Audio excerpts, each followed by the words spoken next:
Bueno, vamos a empezar. Muy buenas tardes y muchísimas gracias por acompañarnos en este último día de actividades online del Centro Espírita León Denis de Madrid en 2025.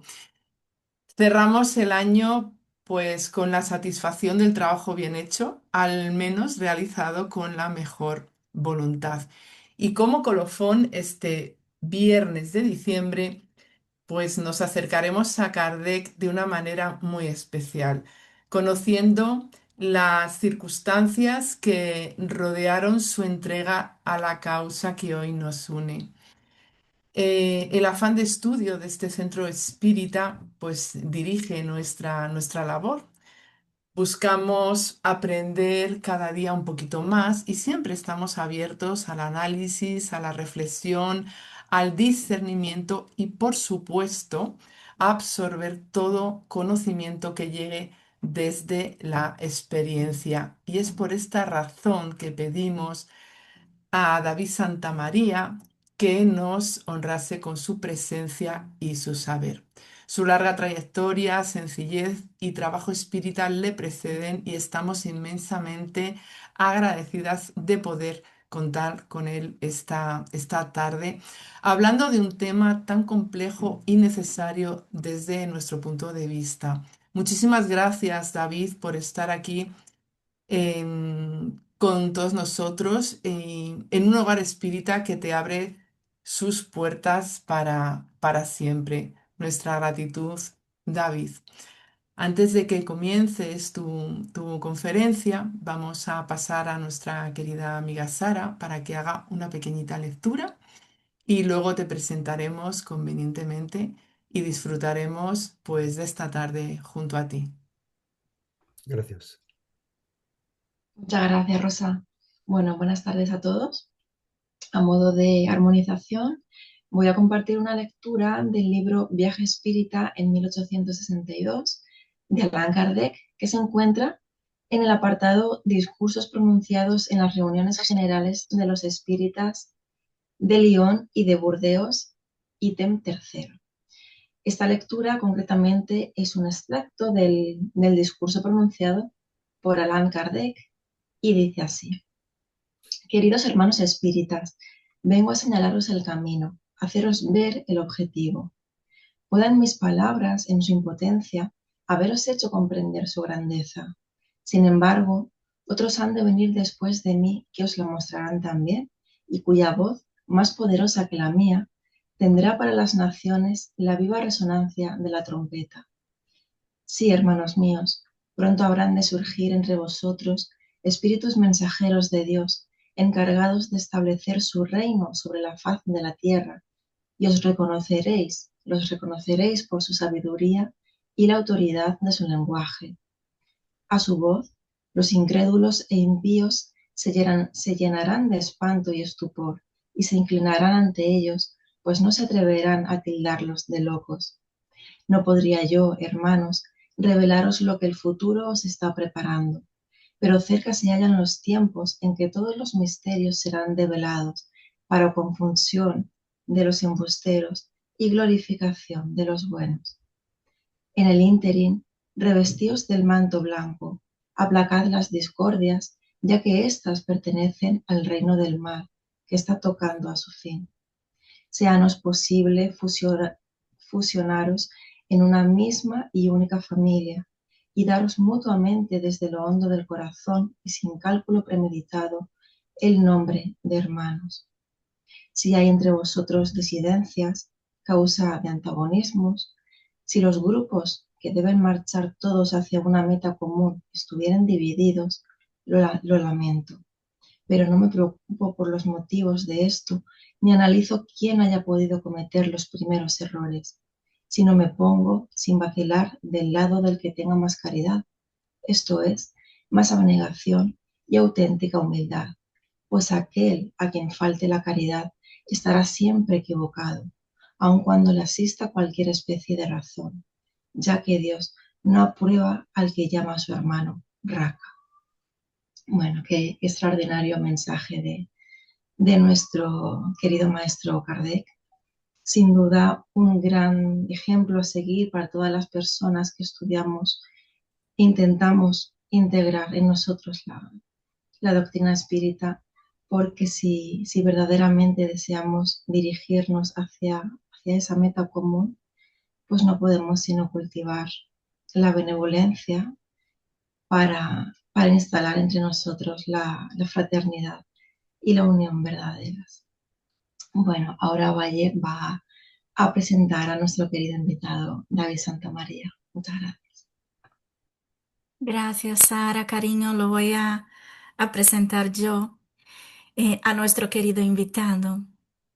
Bueno, David Santamaría es ingeniero técnico químico, es también licenciado en psicología, conferenciante espírita, uno de los miembros fundadores y actual presidente del Centre Barcelonés de Cultura Espírita, el CBC. Es también miembro del equipo de redacción del boletín trimestral, ¿no?, del CBC, Flama Espírita.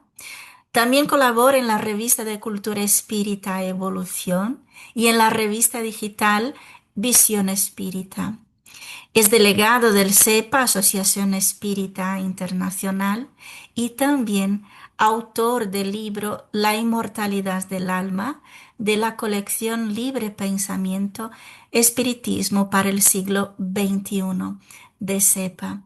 Es una alegría y un honor tenerle aquí, David. Muchísimas gracias por su tiempo y por todo lo que vamos a aprender de su conferencia. Así que le paso la palabra. Muchas gracias. Muchas gracias a ustedes. Quien se siente muy agradecido soy yo por la invitación del Centro Espírita León Denis y ruego disculpas nuevamente por haber entrado tarde. Es algo que no me ocurre nunca. Soy una persona muy puntual, pero bueno, siempre existe la primera vez, incluso en los despistes. Muy oportuna la lectura del viaje espírita de Allan Kardec en 1862, que realmente nos abre las puertas a una nueva dimensión del espiritismo. Hasta aquel momento, Kardec no había realizado un viaje de aquel calibre. En 1860 había visitado unas pocas ciudades, en 1861 también, pero es en este año de 1862 en el que él se da cuenta de que el movimiento espiritista en Francia especialmente está tomando un auge enorme. Él se encuentra que donde el año anterior había unos pocos adeptos, unos pocos simpatizantes del espiritismo, en aquel momento había ya centenares o millares. Aquella información que él pudo recabar de primera mano de aquellas 21 o 22 ciudades que visitó, de las 50 reuniones en las que participó durante aquel viaje, seguro que fueron para él una circunstancia muy especial. Y teniendo en cuenta que hoy nos queremos referir a Allan Kardec y sus circunstancias, aquella de aquel 1862 fue importantísima para él, porque seguro que se sintió reafirmado y muy bien acompañado en aquel camino que había emprendido prácticamente solo, eh, interrogando a los espíritus, participando en algunas reuniones mediúmnicas y preguntando, y utilizando siempre su buen criterio, su buen sentido común. Por ello pudo apercibirse de que no estaba solo. Él ya sabía que los espíritus le acompañaban y que, bueno, había personas en la sociedad de París que también estaban unánimes con él y que, bueno, pues que no podía sentir que estaba realizando aquel camino absolutamente en solitario. Pero en aquel viaje se dio cuenta que había miles de personas a su lado. Y no creo que ello fuera una casualidad. Es muy probable que muchos de aquellos coetáneos de Kardec encarnaran ya con determinados conocimientos para poder dar a Kardec aquella masa crítica de espiritistas que se necesitaba para demostrar a la ciencia, a la religión, al mundo de la cultura, que el espiritismo era algo serio, que realmente había venido a dar unos parámetros importantes, que si se quería escucharle podía ser muy útil. Lo único que pedía es que le dejaran expresarse, que no le pusieran trabas, que se las pusieron, evidentemente. Pero Kardec supo, con su conocimiento, con su capacidad de razonamiento, con su proverbial sentido común, salir adelante delante de todas las acechanzas que se produjeron a su camino, en su trayectoria. Empecemos. Evidentemente, esta no es una fotografía de Kardec. Es algo conseguido, supongo, por inteligencia artificial que he encontrado en Pixabay, que la verdad me ha gustado porque podría ser perfectamente un Kardec maduro en su despacho con el libro de los espíritus en la mano. Y empecemos. Allan Kardec, ¿qué era? ¿Era solamente el secretario de los espíritus, como desafortunadamente en nuestro mundo espírita todavía muchos creen? ¿Era el codificador del espiritismo? Yo me atrevería a decir, ¿no sería un decodificador de la enseñanza de los espíritus? ¿Era un sistematizador de lo que los espíritus aportaron? ¿O era solo un recopilador? Tal vez el fundador del espiritismo, aunque él rehuía este concepto porque daba toda la primacía a los espíritus. ¿Era el padre del espiritismo? Esta es una expresión que me gusta utilizar de vez en cuando, porque ya que en la vida material, en la ciencia y en la literatura se utiliza muchas veces, ¿quién no ha hablado alguna vez de Sigmund Freud como el padre del psicoanálisis? Entonces, ¿por qué no podemos hablar de Allan Kardec como padre del espiritismo? Comprendemos que la palabra padre también tiene connotaciones religiosas, pero también tiene una connotación perfectamente clara de quién ha sido el primero en enseñar, en propugnar un determinado conocimiento. Y este es un caso perfectamente claro. ¿Era el jefe del espiritismo? ¿Un maestro? ¿Un trabajador? Si le preguntáramos a él, seguro que nos diría un trabajador, porque evidentemente no estamos inventando nada. En la Génesis, en una nota al ítem 55, si no me falla la memoria, Kardec ya se define a sí mismo como un trabajador del espiritismo, pero para nosotros es un maestro con mayúsculas, aparte de docente de muchos niños a lo largo de su vida. Él fue también un maestro, podríamos decir el jefe del espiritismo en aquel momento perfectamente. Yo creo que la denominación que mejor le cuadra es la de fundador del espiritismo. Es verdad que sin las comunicaciones de los espíritus, sin la enseñanza que le brindaron, no existiría el espiritismo.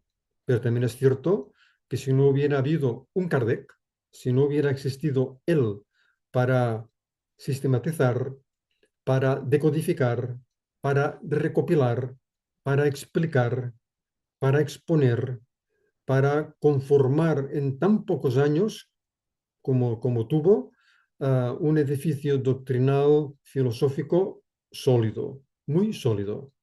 Por lo tanto, realmente él es el fundador del espiritismo. La responsabilidad de haber lanzado esta idea y de cultivarla con esmero es de él, es de él. Yo soy yo en mi circunstancia, dijo José Ortega y Gasset y añadió, y si no la salvo ella, no me salvo yo. Es decir, que las circunstancias con las que vivimos, con las que nos toca vivir, son importantísimas para nosotros. He enumerado aquí algunas, se podrían poner muchas más, ciertamente, ¿eh? El entorno familiar, la época histórica, la educación, la profesión, los intereses personales, la influencia religiosa, la presión social, la lucidez intelectual. Podríamos añadir también el lugar donde hemos encarnado, es una circunstancia ciertamente muy importante, y sin olvidarnos de la trayectoria anterior, es decir, del bagaje cultural, vivencial de nuestras vidas anteriores. Y si esto vale para cualquiera de nosotros, vale también para Kardec, sin ningún género de dudas. Él se encontró con sus propias circunstancias y tuvo que lidiar con ellas de la mejor forma posible. En primer lugar, el entorno familiar. El entorno familiar es muy importante. Kardec nació en una familia católica con un padre vinculado a las leyes, pero que desapareció. Generalmente se piensa, y es lo que dicen la mayoría de los biógrafos, que el padre de Kardec tuvo que ir a la guerra en España y que aquí murió. Esta es la idea que todos los biógrafos antiguos nos han ofrecido. Sin embargo, hoy en día tenemos biógrafos modernos, investigadores de primer orden, especialmente en Brasil y en Francia, que están realizando un trabajo excelente al respecto y que investigando documentación primaria han podido saber que el padre de Allan Kardec no murió, no murió en la guerra española, murió edad avanzada en Francia. Simplemente no regresó al hogar, se marchó a otro lugar de Francia y continuó allí con su vida. Es muy importante que Kardec naciera en Francia y que acabara recalando en París, porque al fin y al cabo París era la capital de la cultura, era la capital del mundo prácticamente. Kardec tuvo el gran aspecto positivo de que su madre era una mujer valiente, era una mujer con ciertos recursos económicos que no dudó en poner al servicio de la educación de su hijo en aquella época histórica en la cual se encontraba Francia en una época complicada, después de la Revolución Francesa, del advenimiento de Napoleón I. Era una época realmente muy interesante, pero también muy compleja. Kardec pudo recibir una buena educación.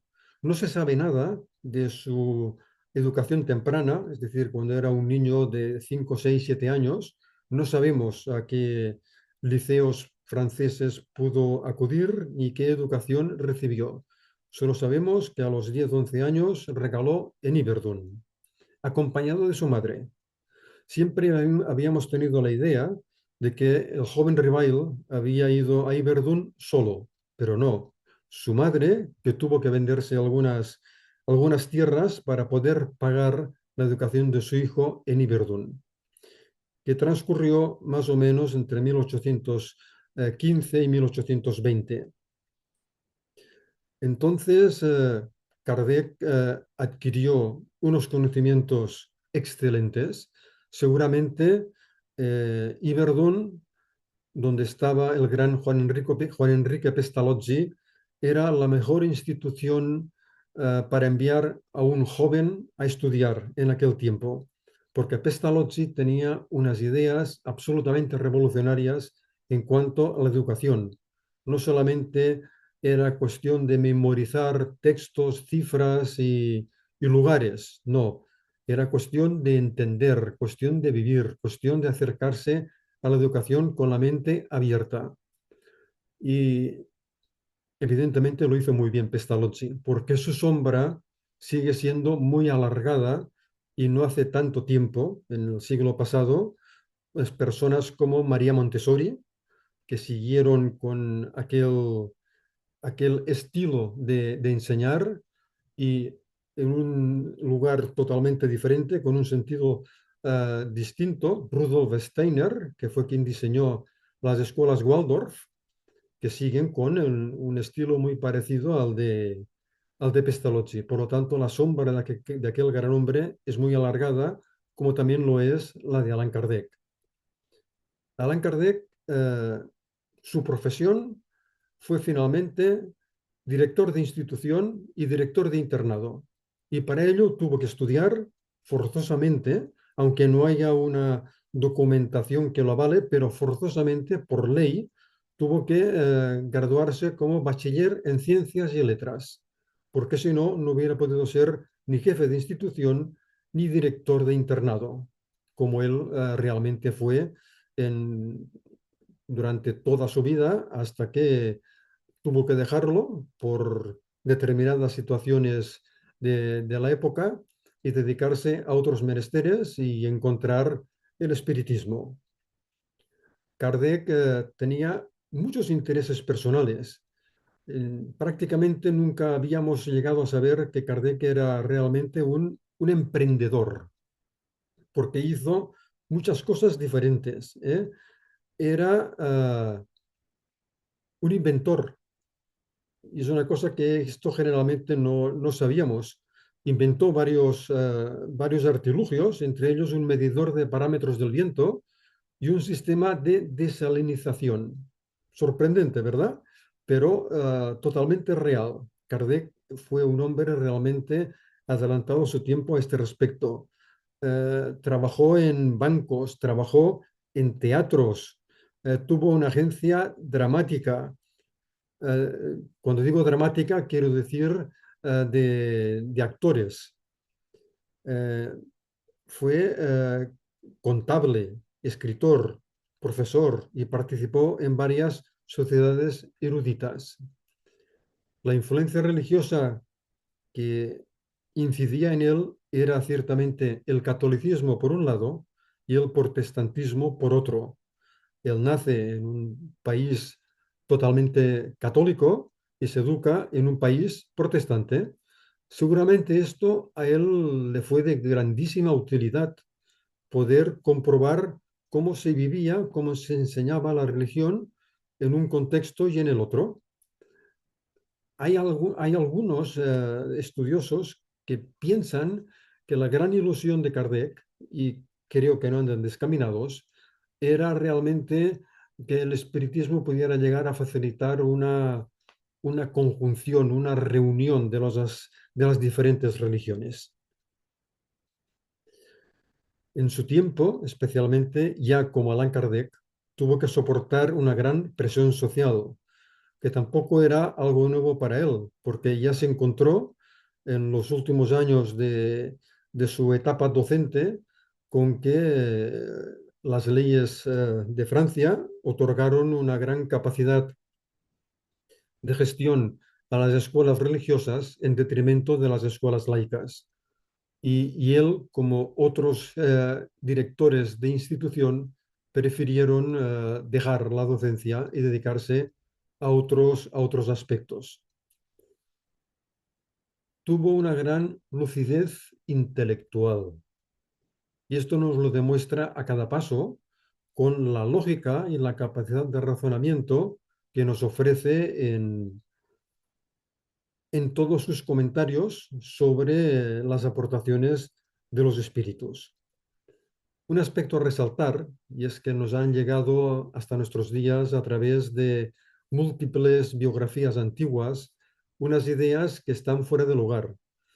Algunas nos dicen bueno, que el joven Reveil y Kardec llegó a dominar todos los idiomas de Europa excepto el ruso, por ejemplo, lo cual es totalmente incierto. Kardec hablaba francés y alemán, nada más. Posiblemente debía comprender algo de inglés. Es posible, porque al fin y al cabo él viajó en alguna oportunidad a Inglaterra para intentar expandir allí eh, las ideas educacionales que él tenía. Es decir, que cabe suponer que alguna noción de inglés debía tener, pero hablar con fluidez francés y alemán. Y además el alemán lo fue perdiendo porque no lo practicaba. Y esto es algo que ya sabemos que ocurre perfectamente. La trayectoria anterior seguro que pesó mucho, que fue una circunstancia muy importante en la encarnación de aquel espíritu, en la encarnación de Kardec. Ha habido y hubo ya en tiempos de Kardec, es decir, que él debió ser perfectamente consciente de ello, porque a través de diversos mediums se obtuvieron algunas informaciones a las cuales Kardec nunca expresó ninguna opinión, nunca dijo lo que él pensaba de que un determinado medium recibió información de que había encarnado a Juan Bautista, a Platón, a Elías. Caramba, son palabras muy, muy fuertes. Otro medium también dijo que había encarnado a Jan Hus, el sacerdote checo, importantísimo, precursor de la Reforma Protestante. Ser posible, es posible, pero sin embargo no podemos olvidar que, por ejemplo, Platón, Platón, el espíritu de Platón, supuestamente, dio algunas comunicaciones en la Sociedad de París y además es uno de los espíritus que firman los prolegómenos del Libro de los Espíritus. Entonces, difícilmente Kardec podía haber sido Platón. Igual con Jan Hus, que también brindó alguna comunicación en la Sociedad de París. Por lo tanto, no se puede hacer mucho caso al respecto. Para él, lo importante era que era Allan Kardec y que le habían dicho que había sido un druida en una encarnación anterior sin poder precisarlo, porque esto es curioso. Algunos biógrafos dicen que fue en la Bretaña francesa, algunos que fue en los primeros siglos, siglos de nuestra era, y sin embargo otros dicen que fue en el siglo XI. En una carta que se conserva, Kardec que responde a una joven medium que le expresa sus problemas por haber sido engañada por un espíritu que se ve manifestado haciéndose pasar por el propio Allan Kardec. Kardec bueno, le dice que no se preocupe, que esto son cosas que ocurren perfectamente y que lo importante es que ella se había apercibido y que le había escrito a él. Y Kardec le dice, usted me pregunta si Allan Kardec era alemán, era prusiano. Y él le dice, Allan Kardec, como yo, era francés. O sea que nos quedamos con ello, ¿eh? Pero realmente hay un mundo interesantísimo en cuanto a las historias que se tejen en las biografías de Kardec, que son muchas, ¿eh? No son solamente las 3 o 4 a las cuales estamos acostumbrados a recurrir, sino que son muchas. Kardec tenía, y pasamos ya a un aspecto más filosófico, más doctrinario, Kardec tenía perfectamente clara la progresividad del espiritismo.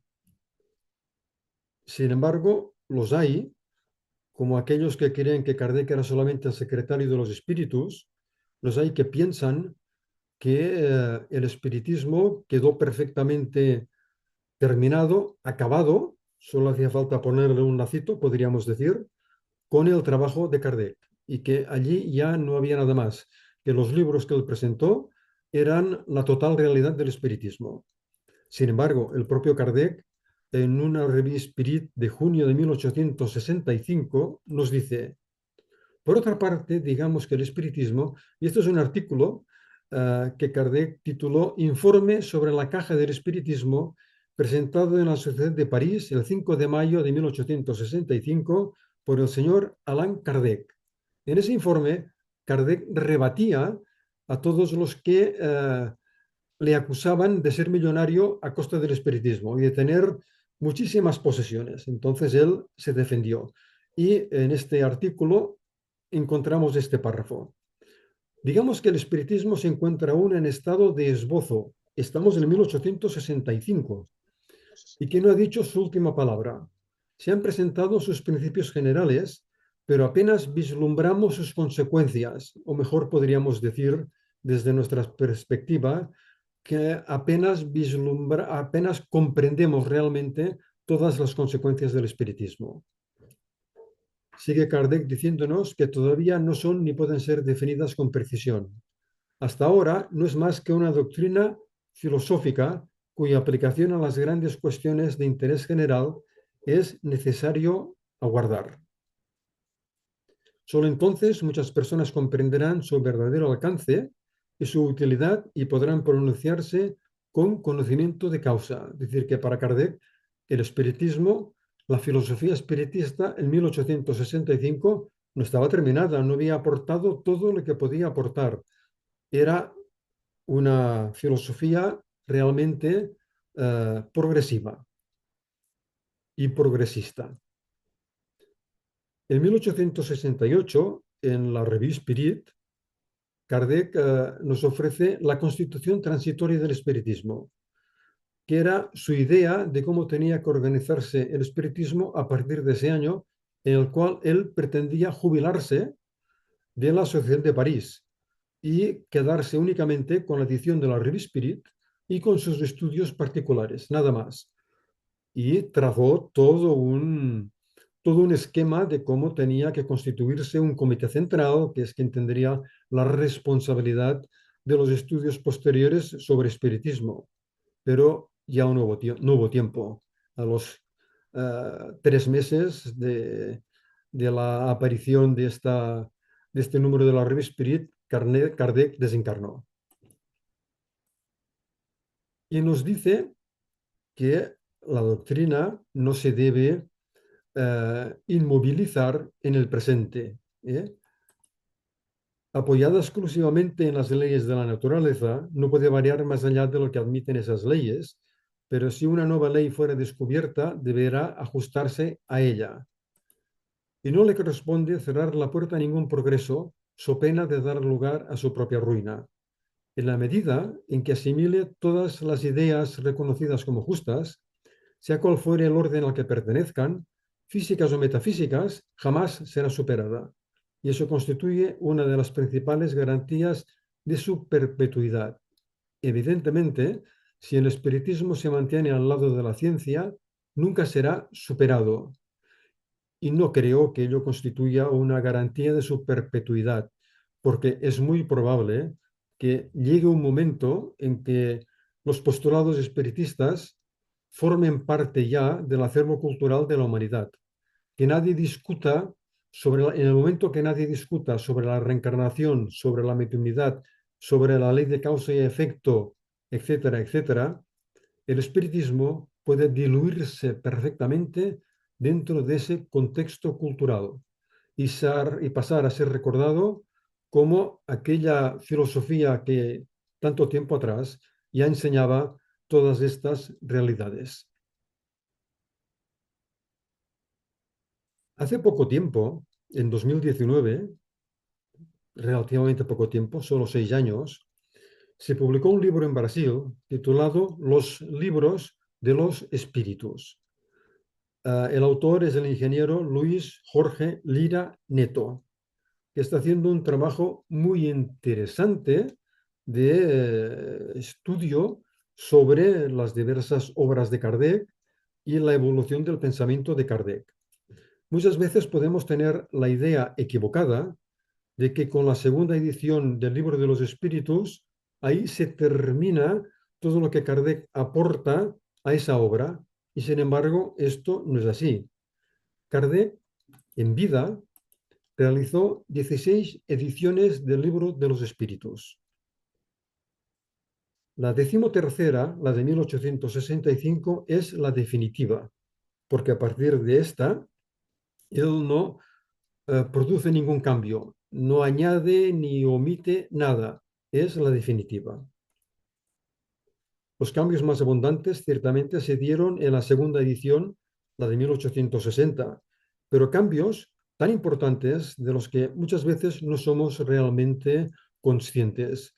Lira Neto en este libro se entretiene en mostrar muchos de esos cambios. Kardec desechó una gran parte de la primera edición del Libro de los Espíritus, por un lado porque muchas de aquellas cuestiones pasaron al libro de los mediums y otras fueron aprovechadas como nuevas preguntas o fusionando respuestas, dar otros conceptos, ampliar conceptos. Es decir, que los cambios de la primera a la segunda edición son realmente importantes y nos daremos cuenta de algunos de esos aspectos. Las preguntas contenidas en la edición de 1857 fueron 501, más 417 preguntas subsiguientes. En total, 918 preguntas. En la de 1860 fueron en total 1.216. No hay mucha diferencia en cuanto a número de preguntas, pero sí en cuanto a contenido. Realmente la edición de 1860, publicada el 3 de marzo de ese año, es un libro nuevo prácticamente. En el prefacio de este libro del ingeniero Lira Neto, Wilson García, que es un periodista brasileño, un hombre sensato, un hombre muy interesante dentro del contexto espiritista y que yo les invito a consultar su blog, el blog de Wilson García, donde periódicamente publica artículos muy interesantes, a veces muy críticos, pero realmente muy interesantes.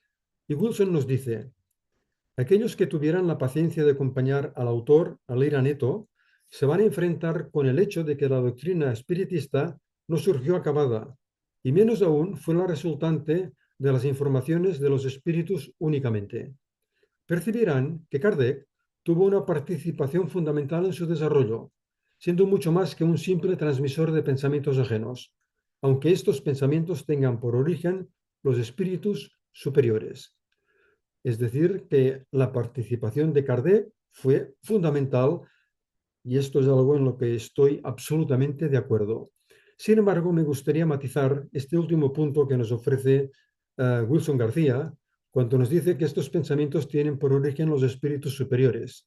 Eso no es cierto siempre, no es cierto. Evidentemente, hubo espíritus de gran calado intelectual y moral que dieron comunicaciones de gran importancia. Sin embargo, no nos vayamos a olvidar que ya en el libro de los espíritus, Allan Kardec nos dice, hemos interrogado a miles de espíritus que han pertenecido a todas las categorías de la sociedad, a todas las posiciones sociales. Los hemos estudiado en todos los periodos de su vida espírita, desde el instante mismo en que abandonaron su cuerpo. Y remata, los hemos seguido paso a paso en esa vida de ultratumba para observar los cambios que se operaban en ellos, en sus ideas y sensaciones. Desde ese punto de vista han sido los hombres, las personas más comunes, los que nos proporcionaron los elementos de estudio más valiosos. Es decir, que la gente normal, como cualquiera de nosotros, fueron para Allan Kardec aquellos que le dieron unas informaciones más precisas, porque le hablaban de lo que se encontraban en su vida post-mortem, que seguro será muy parecida a las que nos veremos a encontrar nosotros mismos. Por eso Kardec pudo obtener de estos espíritus informaciones muy valiosas. Por tanto, información de espíritus superiores, sí, pero de espíritus comunes, incluso de espíritus inferiores o muy inferiores, también. Porque como lo mismo Kardec dice en algunas de sus obras, dice, aquel que vaya a visitar un determinado país, si solamente observa lo que ocurre en su capital, dice, no tendrá una idea real de cómo son los habitantes de aquel país. Tiene que entrevistarse con personas de todos los estamentos sociales. Pues esto es lo que hizo Kardec. Se entrevistó con personas de todos los estamentos sociales, intelectuales y morales de la humanidad desencarnada. Y nos dice, podríamos decir, he interrogado a miles de espíritus. Y no lo pongamos en duda. Miles de espíritus fueron los que ofrecieron a Kardec su contribución. Seguramente nadie en la historia del espiritismo ha tenido acceso a tanta información proveniente del mundo de los espíritus.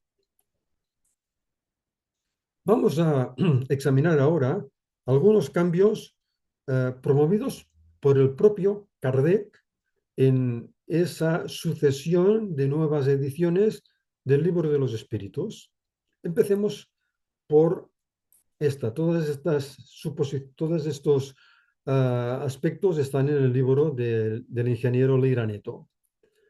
Por ejemplo, en el ítem 86 de la edición de 1857, Kardec pregunta ¿en qué época el alma se une al cuerpo? Y la respuesta de los espíritus, en el nacimiento.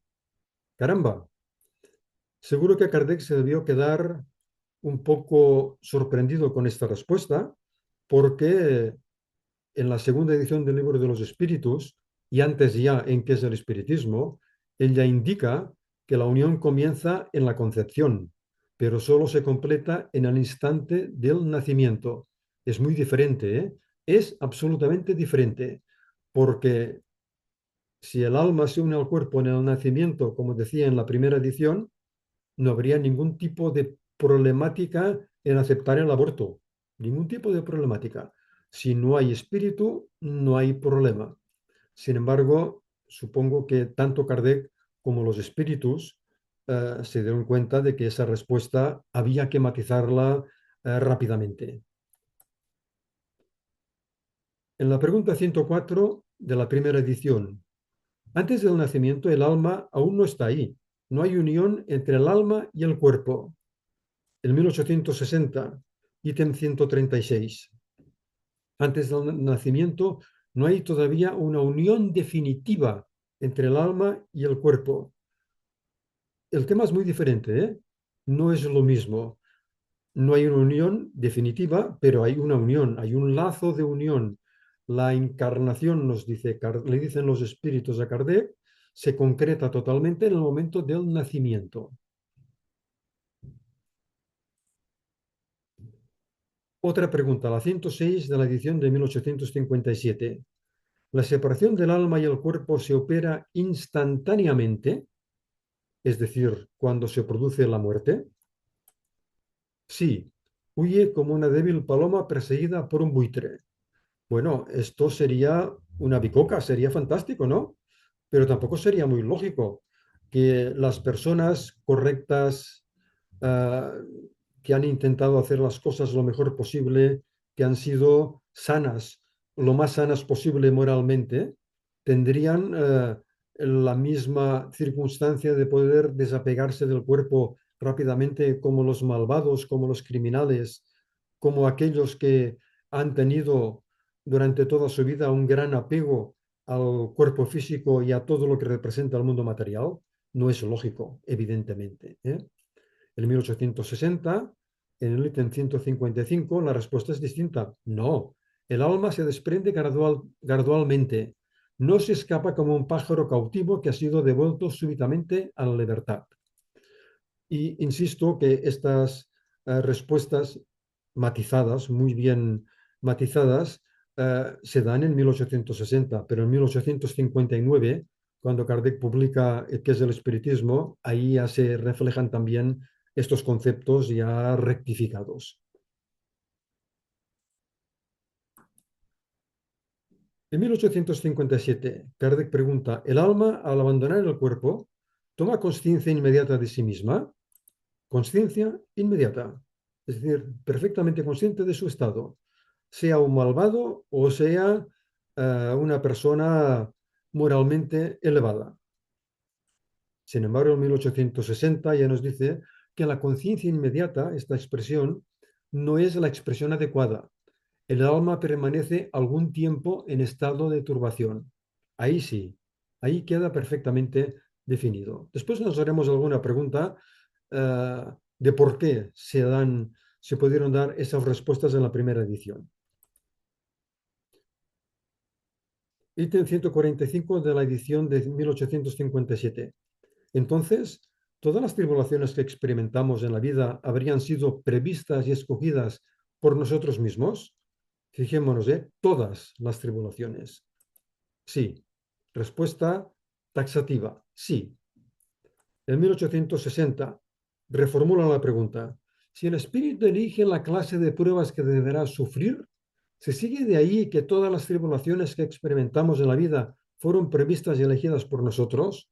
La respuesta al ítem 259 es muy larga y conviene leérsela toda, pero claro, no tenemos tiempo de ello, así que simplemente aportamos 3 líneas que son suficientemente claras. Todas, no es la palabra, porque no se puede decir que vosotros habéis elegido y previsto todo lo que sucede en el mundo, hasta las más mínimas cosas. Elegisteis la clase de pruebas. Los detalles son consecuencia de la posición en que os encontráis y a menudo de vuestras propias acciones. Ciertamente, tenemos libre albedrío, por pequeño y restringido que él pueda ser, pero ante determinada circunstancia que tal vez nosotros habremos, si no escogido, sí aceptado, o tal vez ni una cosa ni otra, porque ya sabemos que como espíritus inferiores todavía deberemos tener, no, es normal que tengamos muchas dificultades en diseñar o ayudar a diseñar nuestra próxima encarnación y que de esto lo más probable es que se encarguen los espíritus protectores, espíritus especialistas que conocen perfectamente nuestras situaciones personales, nuestras circunstancias personales y que podrán diseñar de una forma mucho más adecuada una encarnación posterior. Pero vamos a partir de la base de que si realmente en un caso concreto ese espíritu sí que más o menos ha podido influir en el tipo de prueba o tipo de circunstancia que se encontraría en el mundo físico y que la acepta perfectamente. Cuando está encarnado, bueno, puede cambiar de opinión, puede asustarse ante determinadas circunstancias, puede elegir otro camino. Es libre para ello, somos libres para ello. Entonces no se puede decir que todo esté previsto, aunque es muy probable que alguna persona pueda decir, bueno, es que incluso esto estaría previsto. Bueno, esto ya sería rizar el rizo y negar que tenemos capacidad para cambiar de opinión o para en una determinada encarnación eh, cambiar nuestro camino. Alguien puede haber encarnado con el propósito, el objetivo de ser médico y tal vez cuando encarne decida ser ingeniero. Bueno, si su comportamiento es correcto, si se convierte en una persona adecuada y moralmente correcta, pues seguramente no pasa nada. En otra encarnación ya experimentará con la medicina. Yo creo que hemos de ser amplios en este respecto. Al fin y al cabo, lo que sí es absolutamente determinante es cómo nos hemos comportado, cómo hemos sido capaces de dar nuestra mejor versión en el nivel evolutivo en el que estamos. Si realmente hemos hecho esto, podemos estar perfectamente tranquilos, aunque nos hayamos confundido en nuestra encarnación y en lugar de hacer A, hayamos hecho B. Si lo hemos hecho bien y nos hemos comportado adecuadamente, no tiene por qué haber ningún tipo de problema, creo yo.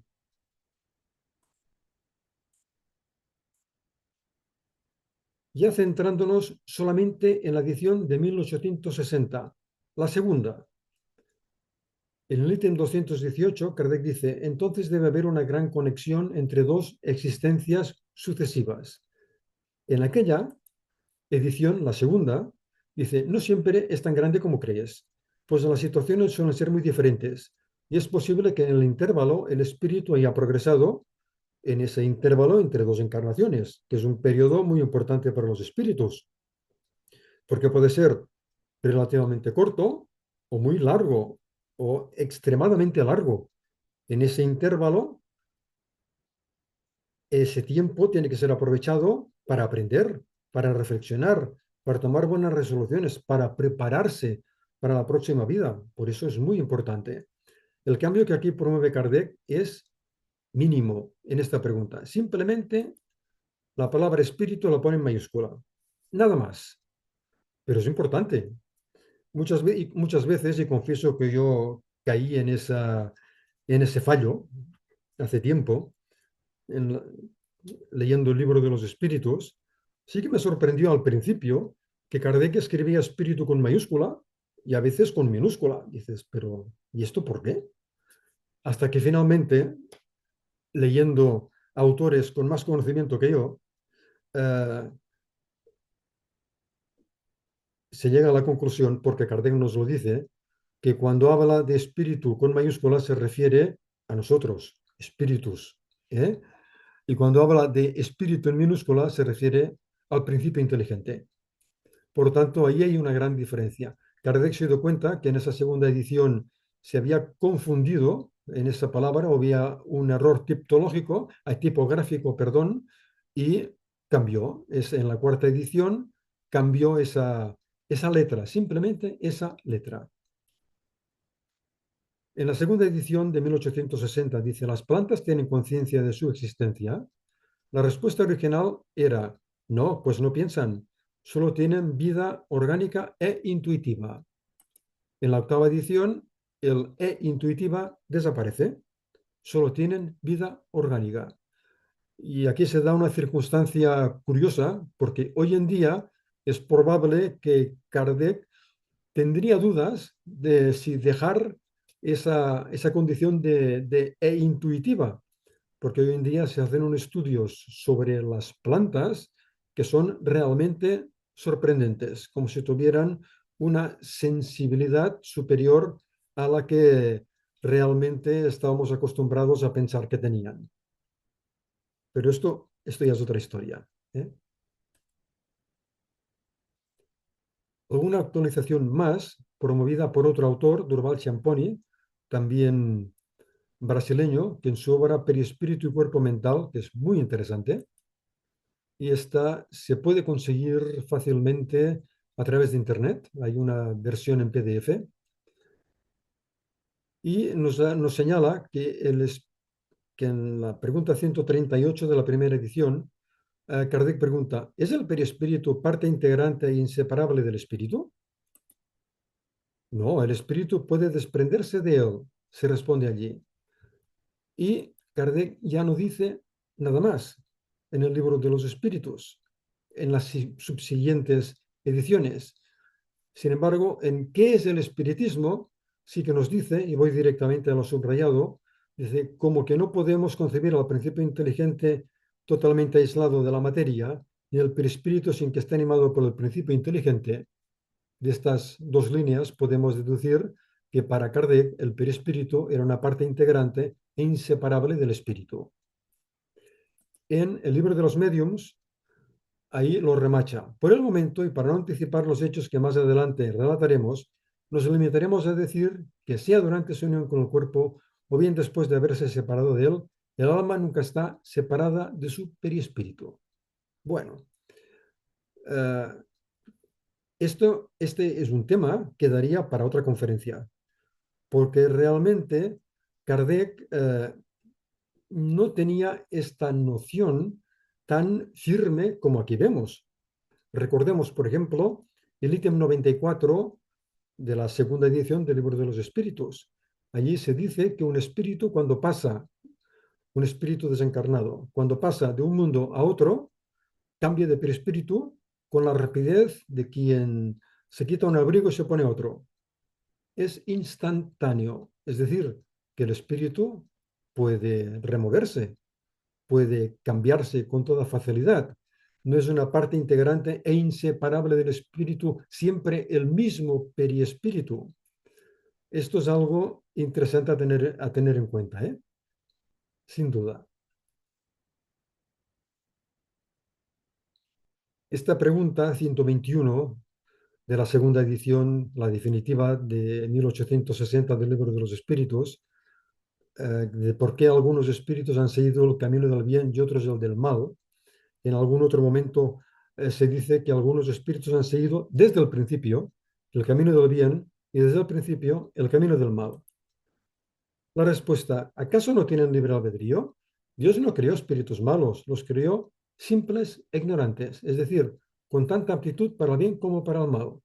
Los que son malos llegaron a serlo por su voluntad.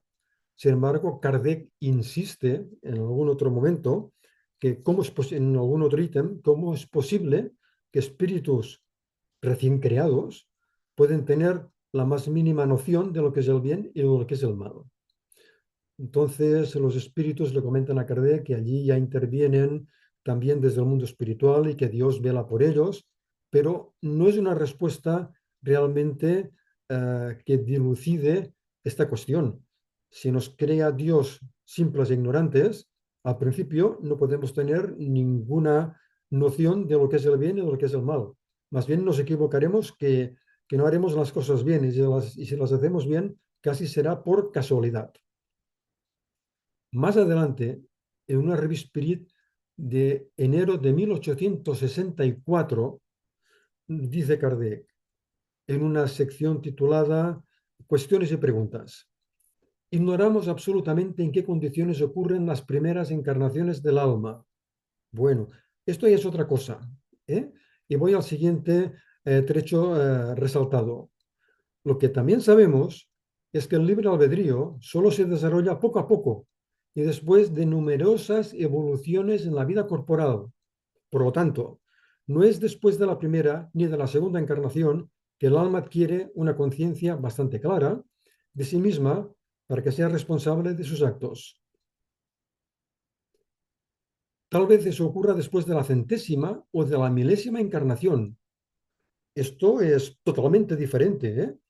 Aquí nos está diciendo Kardec qué es lo que realmente debe ocurrir, aunque nos sorprenda que muchas de esas primeras encarnaciones rudimentarias en las que todavía nos estamos ensayando para la vida como espíritus, eh, el libre albedrío es tan restringido que en esas encarnaciones hay un aprendizaje, seguramente por ensayo y error, pero en el cual no se genera una responsabilidad.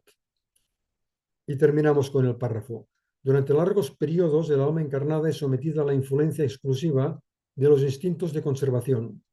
Poco a poco, esos instintos se transforman en instintos inteligentes, o mejor dicho, se equilibran con la inteligencia. Más tarde, y siempre gradualmente, la inteligencia domina los instintos. Solo entonces comienza la responsabilidad seria, la responsabilidad de verdad. Esto abre un panorama distinto, ¿eh? Hay alguna otra pregunta en el libro de los espíritus en el cual ya se dice que esas primeras encarnaciones son un ensayo en la vida, nada más, y que no podemos tener un libre albedrío en ese momento. Este concepto de la revista Spirit de 1864, que pienso que es muy importante, es un excelente complemento a esa pregunta 121 y subsiguientes, Kardec solo lo refleja en la revista Spirit. No promueve ningún cambio en el libro de los espíritus. ¿Y por qué? Pues la verdad, no tenemos una respuesta a ello. Tal vez hemos de considerar que los cambios que se producían en aquel momento en las subsiguientes ediciones eran cambios costosos, no ya solamente en dinero, sino también en trabajo, porque las páginas se hacían a mano, letra a letra, se confeccionaban las palabras. Eso era un trabajo realmente complicado. No nos olvidemos, por ejemplo, que Kardec nos dice en obras póstumas que había entregado la primera edición, la más pequeña, del Libro de los Espíritus a la imprenta a mediados de enero de 1857 y el libro se publica en abril de 1857. O sea que esto era un proceso complicado, ¿eh? Por tanto, no se podía plantear realizar muchos cambios así de inicio. Hay otra cosa curiosa de la que si no se lee la edición de 1857, que muchos no la conocemos, yo conozco algunos aspectos, no la conozco totalmente a fondo, no hay una edición en español, sí en portugués, que se puede conseguir sin ningún problema a través de Internet, y en la cual nos quedamos sorprendidos en algunos aspectos y nos damos cuenta más todavía de que Kardec tuvo mucha influencia en la conformación del Libro de los Espíritus y de todas las obras subsiguientes. Kardec dice, aquí vemos cómo esa primera edición del Libro de los Espíritus estaba confeccionada en columnas, que era algo muy típico de la época, en libros y revistas y también periódicos de la época. Y Kardec advierte, en la primera columna están la pregunta y la respuesta textual de los espíritus. En la segunda columna están otros comentarios de él. Primera pregunta, ¿qué es Dios? Respuesta, la definición, sí acoté, al lado. Dios es la inteligencia suprema, causa primera de todas las cosas. No está entrecomillada, además, porque todas las respuestas de los espíritus están entrecomilladas. Es decir, esta respuesta es de Kardec. Hemos de deducir que es de Kardec. Incluso algunos autores dicen que es probable que conociera las opiniones de René Descartes, filósofo que vivió un siglo antes que Kardec, que también hablaba de causas primeras, que Dios era la causa de causas, que era la causa increada. Por lo tanto, es posible que Descartes tuviera también una influencia con sus opiniones en Kardec.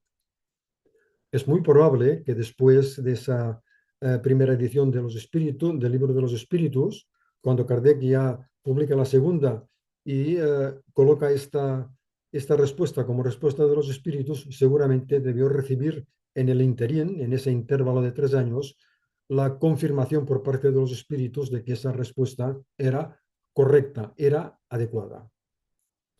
También pasa en otro caso, que es en la pregunta 53, dice, ¿los espíritus han sido creados buenos o malos? ¿O bien los hay de buenos y de malos? Lo mismo, respuesta al lado. Dios ha creado todos los espíritus simples e ignorantes, es decir, sin ciencia, sin conocimiento. Esta respuesta también inicialmente deberíamos atribuirla a Kardec, no a los espíritus, porque está en la segunda columna y no está intercomillada. Por lo tanto, nos damos cuenta de que Kardec intervino mucho más de lo que nos pensamos. Y eso yo creo que nos da también, por lo menos a mí, me da una seguridad, una tranquilidad de que alguien con mucho conocimiento era capaz de dominar estas situaciones y poder, bueno, aportar su propio criterio si fuera preciso. Voy terminando. Vamos con un párrafo de el discurso que Kardec pronunció en junio de 1859 en la Sociedad Parisiense de Estudios Espíritas. No es un discurso cualquiera porque Kardec en aquel momento quiso presentar la dimisión, porque ya estaba cansado de las dificultades que le estaban promoviendo algunos de los socios de la Sociedad de París. Afortunadamente no aceptaron su dimisión, evidentemente. Y en un momento determinado de ese discurso, Kardec nos dice, sería pues tener de nuestro juicio una opinión muy pobre si se pensara que escuchamos a todos los espíritus como si fueran oráculos. Los espíritus son lo que son y no podemos cambiar el orden de las cosas. Al no ser todos perfectos, solo aceptamos sus palabras a beneficio de inventario, es decir, con reservas, y no con la credulidad de los niños. Juzgamos, comparamos, extraemos consecuencias de nuestras observaciones y hasta sus errores, los de los espíritus, son enseñanzas para nosotros, porque no renunciamos a nuestro discernimiento. Aquí Kardec es taxativo diciendo, a ver, cuidado, tenemos un criterio y aquí él demuestra el grado de implicación que él tuvo en la conformación de la filosofía espiritista, porque dice, juzgamos, comparamos, extraemos consecuencias e incluso aprendemos de los errores de los espíritus. Es decir, que Kardec tenía perfectamente claro qué es lo que tenía que hacer. A pesar de que él se resguardara y dijera que todo el mérito de la doctrina de los espíritus era de ellos y que él simplemente había sido alguien que recopiló, que puso algunos comentarios, pero no. Su importancia es realmente capital. Las circunstancias con las que él se encontró, supo aprovecharlas al máximo. Y esta de su discernimiento es de una importancia capital, total. Y terminemos. En 1861, Kardec visita Burdeos allí hace un comentario, una confesión, que no la hemos visto en ninguna otra parte. Dice, en las tareas que he realizado para alcanzar el objetivo que me propuse, no cabe duda de que me han ayudado los espíritus. Sin duda que sí.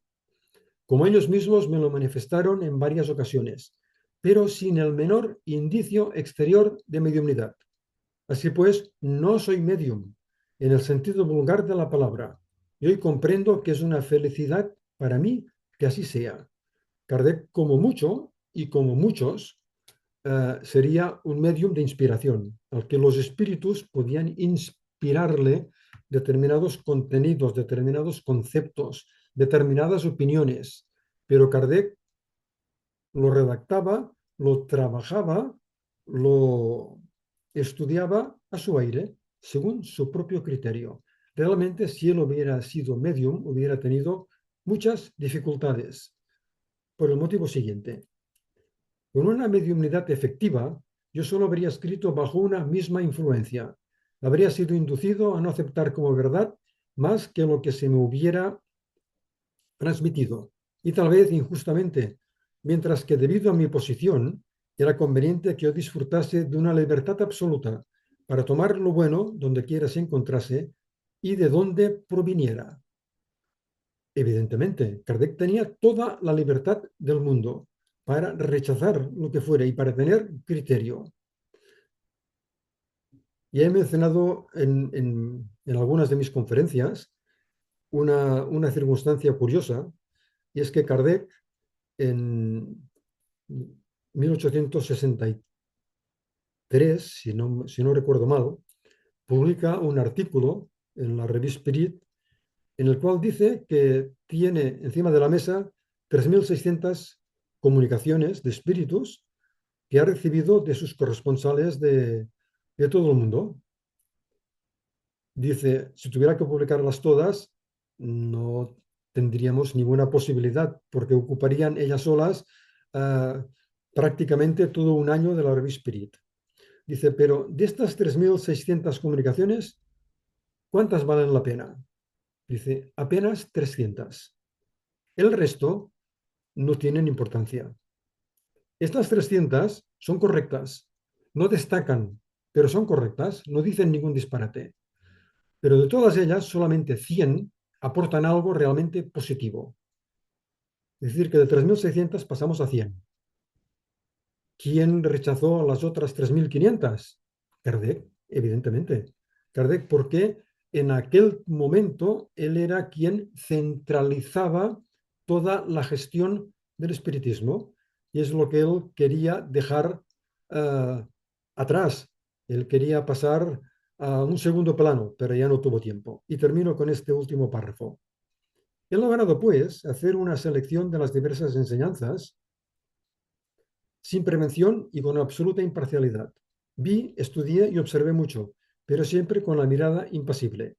No menciona nada, excepto ver puesta al servicio de los otros la experiencia que adquirí, de modo que me siento feliz de ayudarlos a evitar los escollos inherentes a todo noviciado. ¿Kardec fue absolutamente imparcial siempre? Es imposible, es prácticamente imposible, porque sus circunstancias personales le hacían ver la realidad de su época con los ojos de aquella época. Por lo tanto, podemos encontrarnos con textos de Kardec que hoy en día necesitan una aclaración, un comentario, o que cuando nosotros los utilicemos sepamos cambiar algunas expresiones, no el sentido. Por ejemplo, en toda la obra de Kardec, un pensamiento recurrente es el del castigo. Sin embargo, hoy en día no podemos hablar de castigo, porque si hablamos de castigo, estamos aceptando que Dios castiga. Y si Dios es amor, como nos dijo Jesús, ¿vamos a aceptar que Dios nos castiga? A pesar de que Kardec lo repita muchas veces en el libro de los Espíritus y en otras obras. Evidentemente no. Kardec no podía verlo de ninguna otra forma en aquel momento, porque la sociedad francesa era una sociedad totalmente cristianizada. Él no podía de ninguna de las formas hablar de otra, en otro sentido. Y todos lo entendían perfectamente, sin ningún tipo de dificultad ni problema. Pero hoy en día el mismo Kardec no podría decirlo. Es que si haces esto, Dios te va a castigar. No, Dios no nos castiga. Dios nos ama. Dios nos protege. Dios nos tutela. Dios nos ofrece todas las oportunidades necesarias para que aprendamos. José Herculano Pires, que posiblemente sea el máximo exégeta de Kardec, profesor brasileño, filósofo, escritor, un hombre con una inteligencia grandísima, en un librito muy pequeño titulado Obsesión, Paz y Adoctrinamiento. Es pequeñísimo, 50 o 60 páginas. Se encuentra también sin ningún problema por internet. En este libro dice, no venimos a la tierra a sufrir, venimos a aprender. Y podríamos decir, no venimos a la tierra a ser castigados, venimos a aprender. Y dentro de ese aprendizaje están nuevas circunstancias, está también la superación de problemas de nuestro pasado, eh, el equilibrio imprescindible de esas equivocaciones pretéritas, que de ahí no podemos escaparnos, ciertamente, pero que la posición en la que nazcamos y con lo que nos encontremos, de ninguna de las maneras hemos de visualizarlo como un castigo, porque por definición Dios no puede castigarnos, porque si Dios nos castigara sería un contrasentido, porque Dios sabe perfectamente que nos equivocamos porque somos espíritus inferiores y imperfectos, pero somos inferiores e imperfectos porque hemos sido creados simples e ignorantes. Por tanto, es normal y lógico que nos equivoquemos, nos confundamos en múltiples y múltiples y múltiples ocasiones. Por ello, Dios sabe eso perfectamente, válgame esta expresión, y no podría castigarnos de ninguna de las formas. Dios, insisto, Dios es amor, y si Dios es amor, sobran los castigos. Y si sobran los castigos, empiezan las responsabilidades. Y terminamos aquí. ¿eh? Muchas gracias por su atención. Muchas gracias a ti, David, muchísimas gracias. Bueno, de verdad que me ha encantado, me ha gustado muchísimo. Gracias. Te felicito porque hay un gran trabajo de estudio ahí detrás. Y bueno, me he quedado mucho con esta última parte, ¿no? Cuando tú porque creo que es algo que tenemos que adoptar todos, ¿no? Desde nuestros estudios, cuando estudiamos, que es esa capacidad de discernimiento que tenía Kardec, esa libertad también, ¿no? Para ese discernimiento, el criterio propio tan importante, ¿no? A veces nos dejamos llevar eh, por lo que dicen unos, lo que dicen otros, y no atendemos bien a lo que a nuestro propio criterio, ¿no? Esa imparcialidad relativa, esto me ha parecido también importantísimo, porque efectivamente Allan Kardec estaba en un contexto histórico, en un contexto que lógicamente le condicionaba y que efectivamente si viviera hoy vería las cosas, algunas cosas, seguramente desde otro ángulo, Claro. ¿no? Y esa capacidad de observación y la ausencia de ambición, de cualquier tipo de ambición, que me parece que también es algo que los espiritistas tenemos que asimilar, ¿no? Así que te felicito, me ha encantado.